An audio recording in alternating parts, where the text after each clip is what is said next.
I'm not pulling out of my driveway. We all know what that means. It's time for another Drive to Work Coronavirus Edition. Okay, so I have a wonderful guest with me today, Gaby Spartz. Hey, Gaby. Hi. Hi, Mark. How are you? It's good to see you. Okay, so I'm going to ask you the question. I always start with the same question, is how did you get into magic? Sure. So I got into Magic around 2011, and one of my best friends from college actually knew that I would love the game because he played as a kid, but I'd never played Magic. So he got us, or he got me actually, a deck builder's toolkit for my birthday. And he called it a selfish gift because he wanted to play too, because he hadn't played Magic in years. And so I was like, okay, we'll try it out. So we made some really, really kind of bad decks. We just had like the mono green deck, the like Black Vampires deck, which is the one that I played. And a bunch of people at my office, we all got into it at the same time, which was really cool because it was some people who had played when they were kids and they hadn't played in a long time. Some people who had never played, like I had never had played, and some people who had dabbled in and out. So I think together we kind of formed this group of like Magic players at work, and eventually we started going to like F&M, and then we started going to Grand Prix and stuff. So it was awesome. It was cool to do it with friends. Okay, so how did you go? So that's a very simple times. How did you sort of go from casually playing in the office to having Magic become a much bigger part of your life? What was that transition? So I think we all got into it to varying degrees of intensity. So we had a friend who was like immediately going into Andrew Beckstrom. Actually, he was immediately into the like PTQ scene, and he got really competitive real fast. I was definitely on the more like, I'm going to go on Fridays and this is kind of fun. But I had recently moved to Chicago, so I didn't really have a well-developed group of friends there, and we got into Magic right around the same time. So going to F&M means that a lot of my social circle in Chicago just became Magic players that I met playing the game. So that part was really cool because it just became such a big part of my life very quickly, because it wasn't just that I loved the game, it also just became this like very big social aspect to my life. And eventually, many years after I started playing, I stumbled upon Twitch, and I had done a lot of work on YouTube, and I went to the Magic directory, and this is back when there was only Magic Online, and there were so few people streaming it at the time. And I was like, I can do that too. Like, I definitely know how to do this. I've done stuff like this for YouTube. So I made a Twitch account and didn't really have like a rig. I just had like a very medium laptop that I was streaming out of, but I really loved it, and the community was awesome. So I just started streaming since then. That was about 5 years ago now. So let's talk a little bit, because, I mean, one of the things that I'm trying to do with my interviews is I want to expose the audience to a lot of different aspects of Magic. Mm-hmm. And so I'm excited to talk with you about streaming, because I think that, I don't know, I mean, a lot of people obviously watch streamers, but a lot of people aren't even aware. So let's talk a little bit, what is streaming? Let's get into the idea of what exactly streaming is. Sure. So the funny thing with streaming is I think a lot of people think, it's like, why would you watch other people play games, right? And I think it gets lost in the sauce. Sometimes people don't quite follow, like, why would you watch other people play games when you could play it yourself? But I feel like it's similar to watching other people play sports, right? You don't always gonna want to go play sports yourself. You watch other people do it. And so that's part of the beauty of streaming, is that it's not just for Magic, right? It's for anything. It can be people streaming them cooking and making cakes, decorating something. It could be them making music, play the piano, or play games. And for me, it was Magic because that was the game I was obsessed with at the time, still am. But it's really cool because you develop this like nice community around streaming the game, because if you're not familiar with it, you get to see the person playing the game, you get to see the person themselves, and there's a chat, and the chat gets involved in how you play. So the chat gets to, if you're doing a draft, for example, the chat gets to weigh in. They get to say like, oh, you should take this or that. And if you made a bad play, they get to make fun of you for punting. Or if you made a sick play, they get to like congratulate you because it was good, right? So it becomes a very social experience. It's much bigger than just streaming a game. It's a communal activity. Yeah, so one of the things that I find very interesting is, like, one of the things I want to expose people to, one of the reasons I've been doing a lot of different interviews, is that Magic is so many different things. Like, one of the things to me that's fascinating is that there's so many different communities out there, right? It's not, I mean, there's kind of a larger Magic community, but really it's a lot of smaller communities that, you know, and like, for example, you have people I assume that watch you regularly, that one of the shows they like to watch is you playing Magic. And what I want to get down a little bit. What is it like? So when you're playing, how is playing a game while you're streaming different from just playing a game? So it's actually quite different because Magic is a very complicated game, right? It's like it requires a lot of thinking. So it's a strategic game. It makes sense. So when you're playing by yourself, you'll like sit there and you'll consider like, should I attack? Should I block? Like, what should I do? Or even if you're drafting, you're like trying to think like, what cards did I pick? What should my next pick be? Or like trying to evaluate cards. Like maybe if the set is new, you're trying to figure out like, does this card look good when you're reading it? But when you're playing with other people watching, it really changes the dynamic of how that works. Instead of being just about playing, it ends up being kind of, you can end up having like one of the things that's like pretty common in my stream is we just go off topic, like we'll be playing Magic and it's with all the Magic people, but we'll go off topic and talk about lots of things. Or a lot of times it'll be like, if it's a simple play, like if it's so obvious that you should just like turn everyone sideways, it's like, okay, cool, attack all, easy.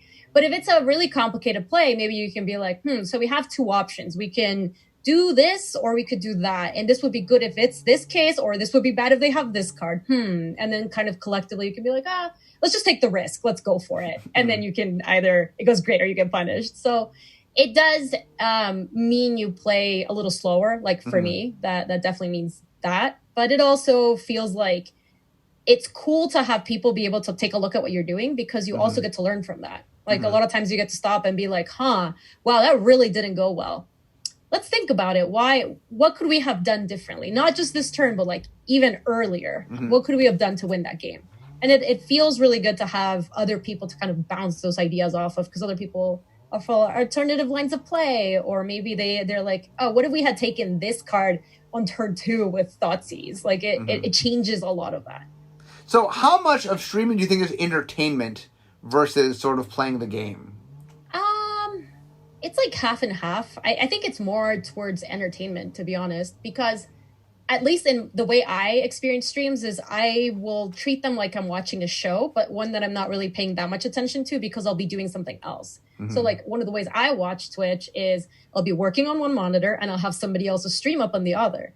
So I won't always be looking at what they're doing, which always happens with streaming, and people love to come in and they're like, why don't you do this thing? It's like, well, I can't do that because those are like 3 illegal plays, or like that's not what the card does, which happens all of the time. But it does mean that you do have to have an entertainment factor, right? Because if it's not just watching the stream, people are going to want to be there for like the ambiance. It's entertaining. Like what does it feel like? What are the other people in the community like? And for some streamers, it's true. Like I think for some streamers, it is just about playing the game. Some people are just like laser focused and like pulling to see if they're like looking on turn 1, like, which of these 3 lands do I play? And like saying nothing. Yeah. But that's what's cool, right? It changes from stream to stream. Well, the one of the things that I find, the dynamic I find very interesting is one of the things about the Magic community is this idea of wanting to share with one another, like having a shared thing. And that the neat thing about a stream is that, like, it's fun to, like, I mean, how big do your streams get? Like, what like, how many people, like, what's your high point of a stream, for example? It really varies. I think, like, I recently did a media kit, so I know my, like, average concurrent viewership is, like, around 500. But, like, you have some days where you just go up to, like, 1,500. It really kind of depends. When the new set's out, there's a lot more people who I think get really excited because they maybe haven't gone to FNM yet, but they're excited about the new set. They kind of want to see what's up, right? And they want to see somebody else like draft different archetypes or see what they think about like the new cards. So depending on what's going on, like it really can it's a really wide range of how many people can show up. But it's always like a healthy amount of people who are weighing in the chat, and you can kind of have those conversations. So one of the things I know about, so I have a 16-year-old son, and his name's Adam. And one of the things that Adam does is he watches Twitch all the time because he's trying to learn. Like one of the things I know that I'm sure happens for you is, and maybe this is why people really like on new sets, is I don't know what's going on. I want to get comfortable before I go and do it live because I want to make sure, I don't want to look foolish or something. So it's fun to sort of watch somebody else do it, and I can get comfortable sort of viscerally watching them so that when I go do it myself, I'm coming from a place of comfort. How much of that happens? 100%. That is a big part of streaming, I think. I do think this varies from streamer to streamer. because some people are like, you know what, I'm not here to think, I'm here to play my deck, and maybe it's bad and it doesn't matter. But I do think learning is a big part of it. Like for the people who are learning, I think they will be paying a lot more attention. Like they won't just be here to hang out. They'll be here because they want to be like, hey, I like the deck you're playing, I want to see you play that deck, and if you have tips and tricks, I want to know that. It's similar to when people go look for strategic articles and they try to find how do I play this deck better? Because this is one of the things that I think makes Magic truly awesome, is that you just have so many different directions and so many different decks, so many different strategies that you can play, that you could be a great like aggro player, and it's very different than being like a good combo player, right? So sometimes I will go to like Matt Nass's stream, for example, and I'll be like, I want to watch you play this specific deck because I know I can learn a lot from that. Yeah. Whereas I might not necessarily want to watch him play like an aggro deck because he wouldn't even be streaming that in the first place. But yeah. I do feel like learning from other players is a big part of it, because you do pick up all they streamers generally play a lot, so they tend to play decently well, so you can learn a lot from them.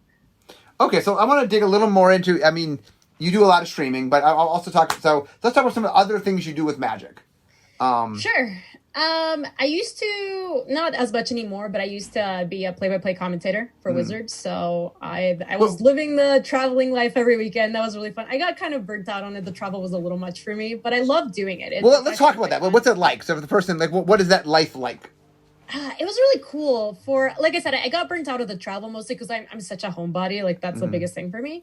But it was really cool because it was both for Grand Prix and Pro Tours. So for a while it was like, you know, this weekend we were in Atlanta, and then the next weekend we were in Hawaii for the Pro Tour, and then the next weekend we were in Texas for another Grand Prix. So it was a lot of travel, but also you get to work with some really talented people, and I loved everybody that I worked with. And it's a stressful job, but it's also very rewarding. And it's also like, I feel like there's a lot of room for growth. Like I always felt like I had a lot of room for improvement, and that's something I really cared about. So I want to, for people who, I mean, obviously behind the scenes, I like sort of sharing behind the scenes. So what is it, if you're a play-by-play, what does it mean? What are you actually doing? Like what's the physicality of it? So in the booth, and actually, you know, I'm glad you asked me that, because I think a lot of people don't know this. In the booth, there's two roles. There's always two roles. There's a play-by-play commentator, and then there's the expert / the color.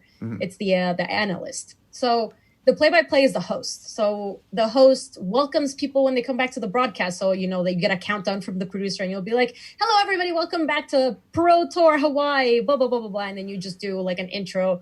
You'll do things like throw to ads. Like you're the person who's kind of directing the broadcast, and you are also the person who's in charge of asking the analyst the questions. So it's your job to know every card, what they're called, what they look like you have to know that like this, and you have to be very quick with it.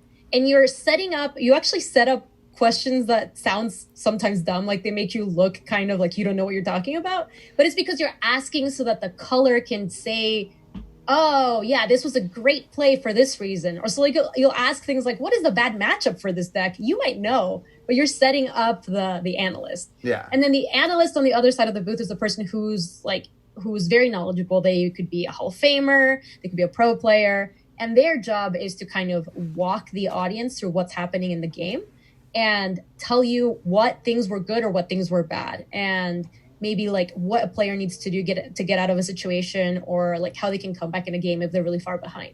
So you kind of do this like ping pong between the two of you, where you ask questions and set them up and ask them to answer those questions. Then they'll answer that, and then it's back to you to kind of keep directing the broadcast. So I don't know if you're aware of this. I used to do play-by-play in the very, very early... I do know that. I do actually know that. So how long ago was that? Oh, I mean, at the beginning of over 20 years ago, beginning of the Pro Tour. I think I've seen some of those videos, like super old school, like very old school, 320p or something. Yeah, so I used to do I was play-by-play, and then I used to do interviews like in between stuff. Like my Tommy Hovey interviews has gained legendary status. That's awesome. I love it. Yeah, I've seen those videos. They're super old school. I know I was like in 320p. They look so blurry, but they feel like Magic history to me, so I've totally watched them. Well, my favorite part was I loved when someone win my favorite part was like, and so's the champion. Like I'm just like the big dramatic finish. Getting to do the exciting part of announcing the winner and like getting excited or being able to react to like the really sweet plays or like amazing top decks. Yeah. That's definitely the coolest part. So I've done a lot of play-by-play and I've also done a lot of work like as a host. So I've done like the person on the street interviews, any of the interviews that are not like in the actual booth. So like kind of like a lot. So some of the stuff that BDM has done a lot. And a lot of what people don't realize behind the scenes is there's a lot of roles that people play. And like, what's the booth like? I've been in the booth, so but like explain to what the booth is not very big. The booth is really small. It's you and another person, and also like the camera always makes it look like you're further away than you're supposed to be. So you're actually like really close to each other. So usually at Pro Tours, the booth will be in a little cube that is soundproof. So it's kind of like you and in the screen where you watch the game. How many screens do you have when you watch? It depended. Sometimes we got one that we both had to share. Sometimes we each got the one in front of us, which was nice. Yeah. But that didn't always happen. And you don't always get a soundproof booth, by the way. So at Grand Prix, for example, you just have all the loud noises and all the people running around and screaming, and you're just a little elevated because it's on a platform. And you have a bigger TV. And then you're commentating just from the floor, which actually has cool energy to it too. Yeah, it's funny that we've experimented over the years where we stick the commentators. Yeah. Like there's a time where we had them with the audience, where the audience could see them. And like we've moved them around a bit. Although the audience seeing them gets very noisy. That's why we don't do a lot of the audience. Yeah, you can, and it can also get hard to. I mean, you are wearing these like soundproof headsets, but it still like kind of seeps in, so it can be a little bit distracting. So that's some of the stuff I've done in coverage. I've also worked behind the scenes for coverage too. What is that like? I've produced some of the side segments, some of the like deck techs that you see. There was this one segment at it was Regional Pro Tour Phoenix, and we did a spin the wheel segment with Maria that was so much fun. Yeah, where we just had random players that were playing like spin a little wheel, and they would have to do different things. So there were things like explain banding or like favorite Magic memory, like if you were a Planeswalker, who would you be? Just like really cool stuff. And so we got to film all these fun segments. Okay, so something else I know you've done, because I did it with you, is we did a bunch of videos that were for stores, right? They were intro videos for like if you're a new Magic player and you want to know like what to expect when I go to a Grand Prix, or like what do I expect when I go to FNM, like that sort of stuff. Yes, that's the one time you and I worked together. So that was actually really fun. It was in and out. Like we filmed it all in one day. I want to say, yeah, we did 7 videos in one day. It was very fast. Yeah, so those videos were great. That was a really fun time. Yeah, it was fun. I got hoarse. The last video I did, which you weren't in, the one where I'm screaming. They did it last because they knew it would ruin my voice, and at the end of the day I couldn't talk. So it was. I think people might not know this, but when you do a lot of like film work, specifically like because live streaming is just everything is in there, right? If like my dog comes crashing in and knocks something over, it's gonna be in there. Yeah. But for pre-recorded content, you actually film a lot of takes. Like 1 minute of pre-recorded content takes hours to film beforehand. So for those videos, people don't know we just like did those takes 20 times per video or something, and it takes a long time. But the final product obviously makes it worth it. Yeah, and it's fun. I mean, one of the things that's fun being on camera is.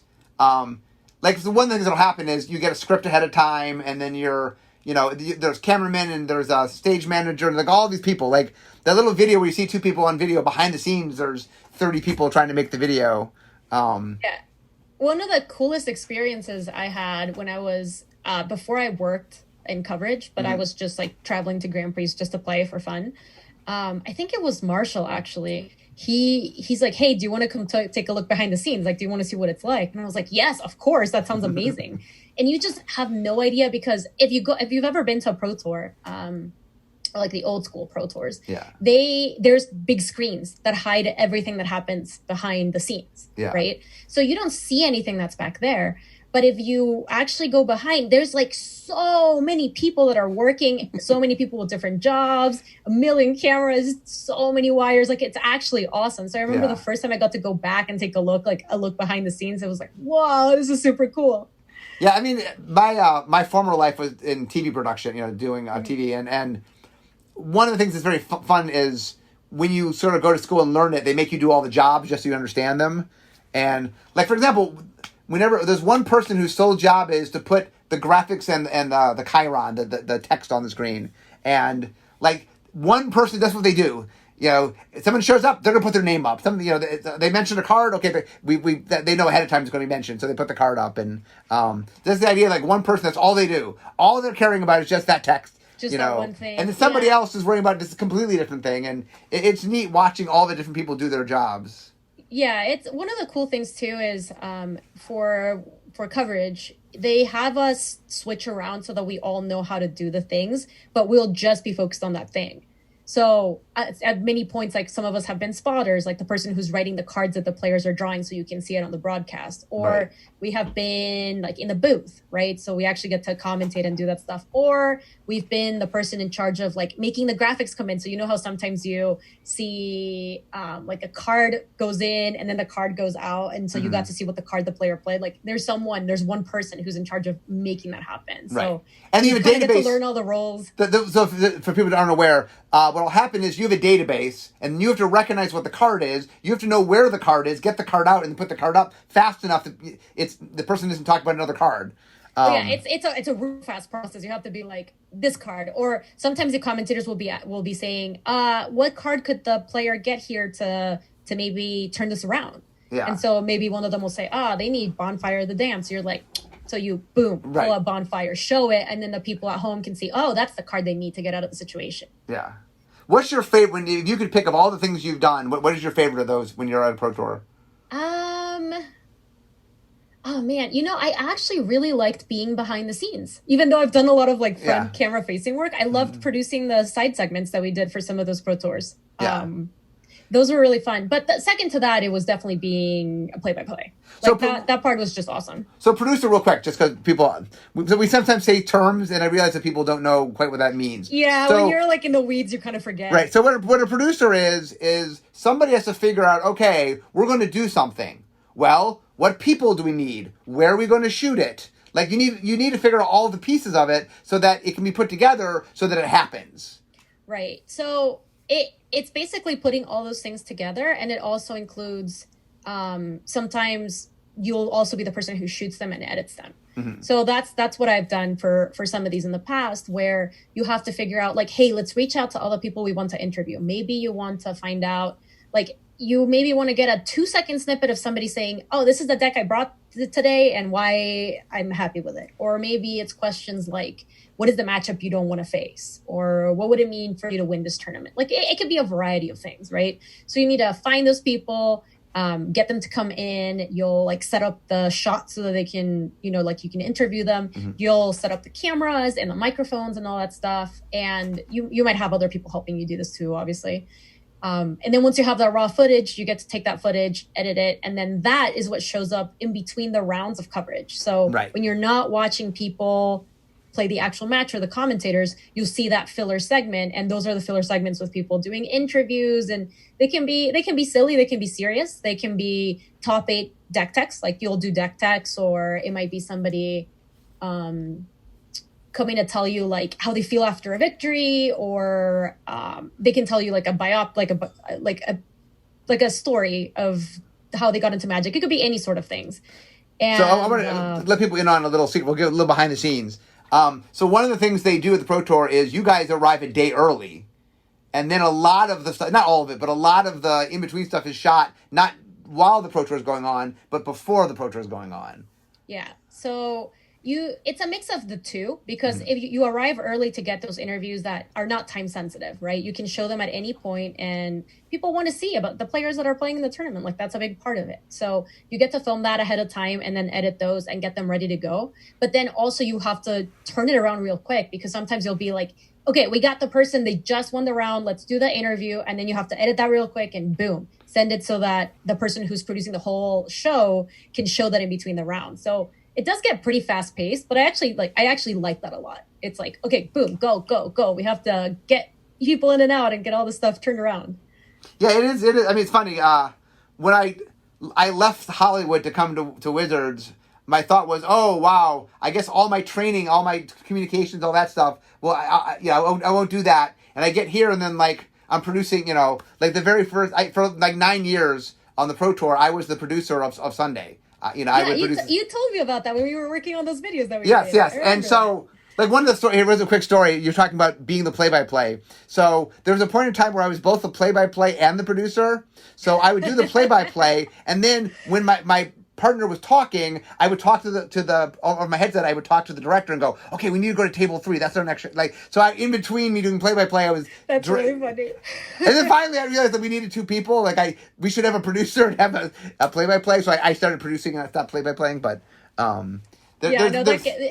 it's one of those things that when you see the final result, it looks really smooth, and you're like, oh yeah, of course, you go see the interviews and you do this and that, and it all flows really nicely. But really, there's so many people behind the scenes that are working on this stuff that you do need a lot of helping hands to actually get it to come together. So you do streaming, you do stuff play-by-play and behind the scenes stuff like that. Is anything else you do in Magic? Any other? Yeah, I actually have a podcast. It's called Magic FM. Okay. I do it with Mashi from Channel Fireball. Okay, what's it about? What's your podcast about? Magic news. It's just magic news and like hot topic discussion. So it will be, as things happen in Magic, we'll talk about them. Okay. But they can also range all sorts of things like, is ghosting ethical? Like that was our first episode. And we've gotten to do some cool discussions. We'll also bring people from the community and we'll bring some of our friends and other pro players and we'll do kind of what we're doing here. We just do a little bit of an interview and see where it goes, because it can just we never go in with like a super strict schedule. So we actually had Paul Chion come on a couple of weeks ago, and we got to talk about Cube a lot because I love Cube. Obviously Paul loves Cube to curate the Cube for Wizards. So we had a discussion with Luis and Paul just that was all about cubing, and it was awesome.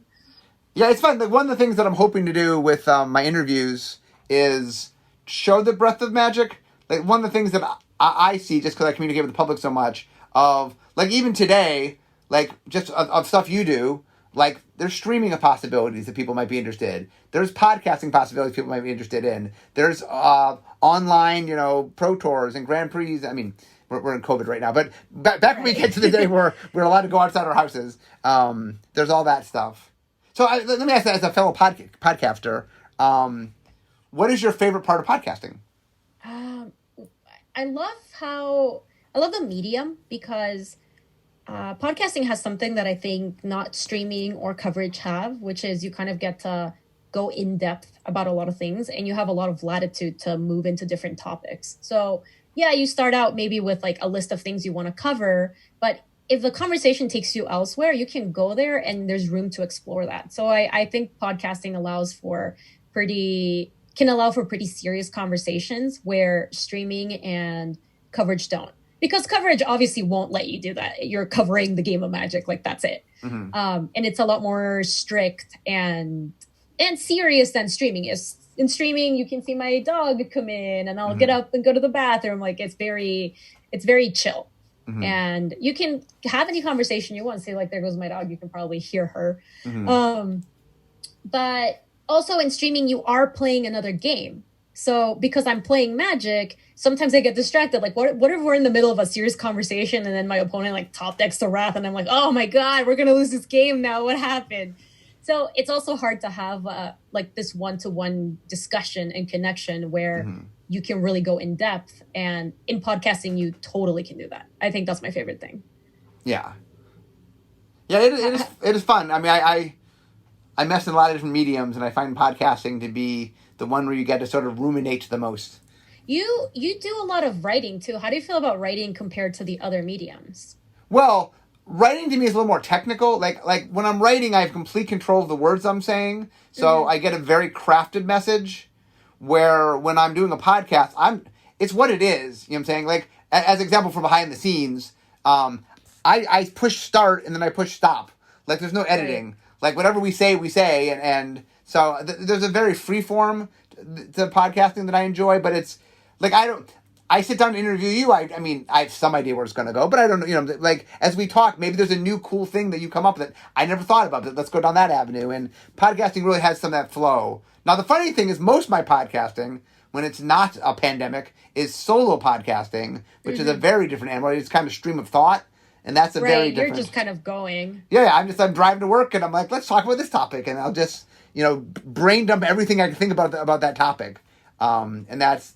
I once again, I haven't done that for a while because I haven't been driving to work. But Right, of course. yeah, I kind of enjoy that. So anyway, I'm almost to my desk. So is there any final thing? Like I'm using these to let people sort of expand and see new things. So if they want to see you, where can they see you?